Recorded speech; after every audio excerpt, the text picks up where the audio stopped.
Good morning students. Let's continue with chapter number 2,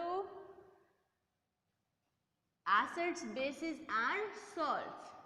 Let's start our today's lesson. In previous lessons we studied different type of salts just like common salt, baking soda, sodium bicarbonate, washing soda, sodium carbonate. In today's lesson we will study one more salt, that is plaster of Paris. एक नया salt पढ़ने जा रहे हैं, plaster of Paris. So this is the common name plaster of Paris. The chemical name is calcium sulphate hemihydrate. Calcium sulphate hemihydrate. Hemi means half. So what is the chemical formula of calcium sulfate hemihydrate? CaSO4 dot half H2O. यहाँ पे hemihydrate का मतलब है half water molecule. अब हम ये कहेंगे कि कैल्शियम सल्फेट के साथ हाफ वाटर मॉलिक्यूल कैसे अटैच है. ये तो हमें अच्छी तरीके पता है कि this half water molecule is called water of crystallisation. So but how it is possible that half molecule of water is attached with this calcium sulfate? So this is possible because two formula units of calcium sulfate share one water molecule. So half is with one calcium sulfate and half H2O is with another calcium sulfate formula unit. So we can say that half molecule of water of crystallization means that one water molecule is shared by two formula units of calcium sulfate. We can also represent it. अगर हमने ये कहा है कि एक calcium sulphate के साथ half है तो हम कह रहे हैं कि जो टू फॉर्मूला यूनिट्स हैं वो एक वाटर मॉलिक्यूल को शेयर कर रही हैं. तो ये अगर हम दोनों एक साथ ले लें, दो कैल्शियम सल्फेट के अगर मॉलिक्यूल लेते हैं तो उनके बीच में एक वाटर मॉलिक्यूल है, तो हम इसको इस तरीके से भी रिप्रेजेंट कर सकते हैं that two calcium sulphate units are sharing one water molecule. So we can also represent it by this formula CaSO4 का होल ट्वाइस डॉट H2O. तो हम प्लास्टर ऑफ पेरिस को इस फॉर्मूला से भी रिप्रेजेंट कर सकते हैं, पर जनरली हम कैल्शियम सल्फेट हेमीहाइड्रेट इसी तरीके से शो करते हैं. Then it is called plaster of Paris.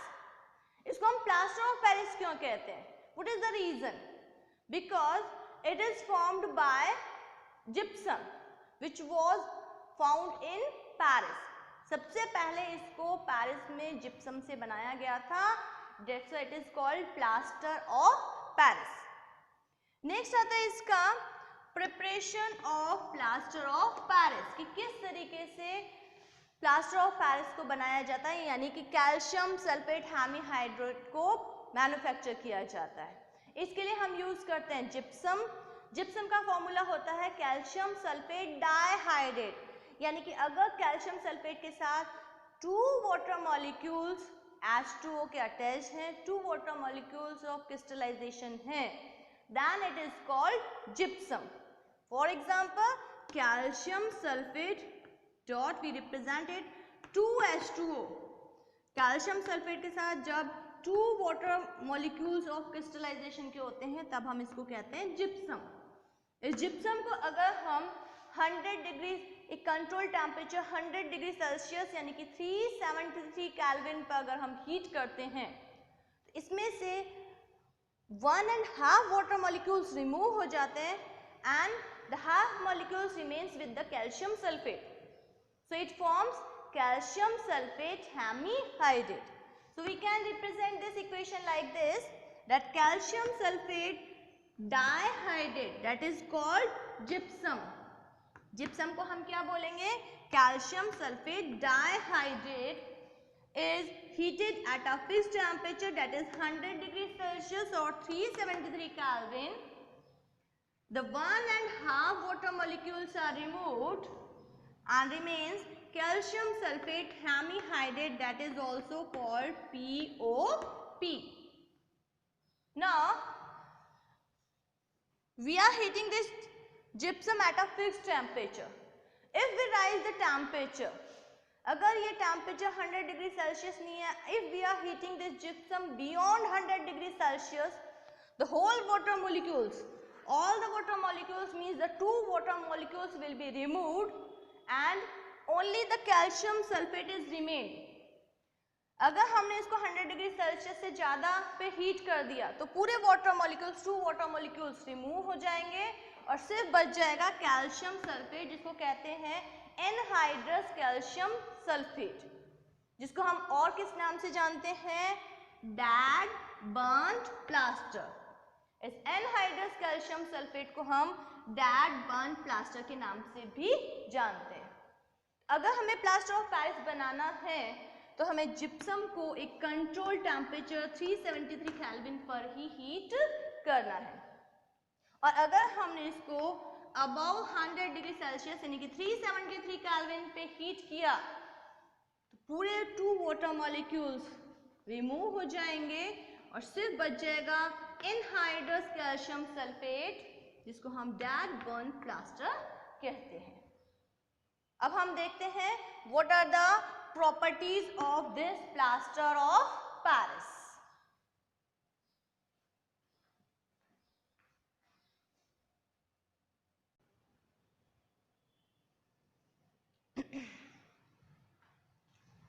Now let's discuss the properties of plaster of Paris. अब हम देखेंगे कि plaster of Paris की properties क्या है। What is the color and state of plaster of Paris? That is it is a white powder. Powder form होता है जिसका कलर होता है white, जो कि हमने अच्छी तरीके से देख रखा है plaster of Paris. Then the second is reaction with water. जब हम इसमें प्लास्टर ऑफ पेरिस में वाटर मिक्स करते हैं और इसको थोड़े समय के लिए रहने देते हैं, it becomes a hard mass, ये बहुत हार्ड हो जाता है। इसका मतलब है जब हम वाटर प्लास्टर ऑफ पेरिस में वाटर ऐड करते हैं, इसका रीहाइड्रेशन होता है और ये एक हार्ड मास यानी कि जिप्सम में कन्वर्ट हो जाता है। और इसको हम इस तरीके से रिप्रेजेंट कर सकते हैं that calcium sulphate hemihydrate means plaster of Paris when the water is added to it forms calcium sulfate dihydrate means gypsum. It is like a hard mass. और इसकी यही प्रॉपर्टी हम ब्रोकन बोन्स को यानी कि फ्रैक्चर्ड बोन्स को अपनी position में एक प्रॉपर पोजीशन में रखने के लिए हेल्प में मेडिकल साइंस में काम में लेते हैं।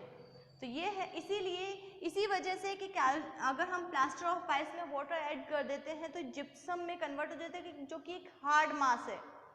That's why we always keep the calcium sulfate hemihydrate plaster of Paris in waterproof bottles.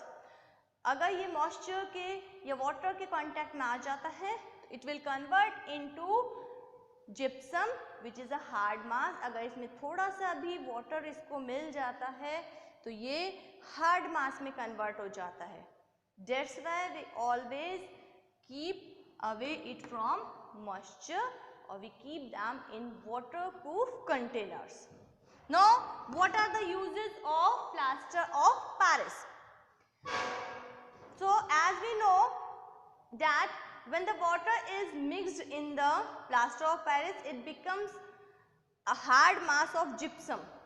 So as I told you that this property of plaster of Paris is used in medical science to keep the broken bone in the proper position, which helps it to heal very fast.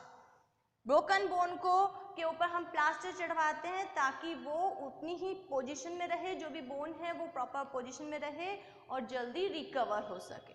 So it is used in medical science for setting fractured bone in the right position and making cast in dentistry.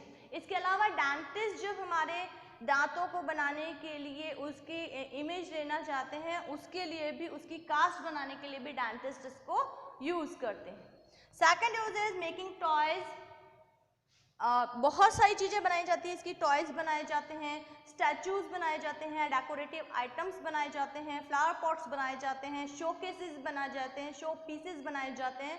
तो बहुत सारी चीज़ें बनाने के लिए इसको हम use में लेते हैं। नेक्स्ट है मेकिंग चॉक्स।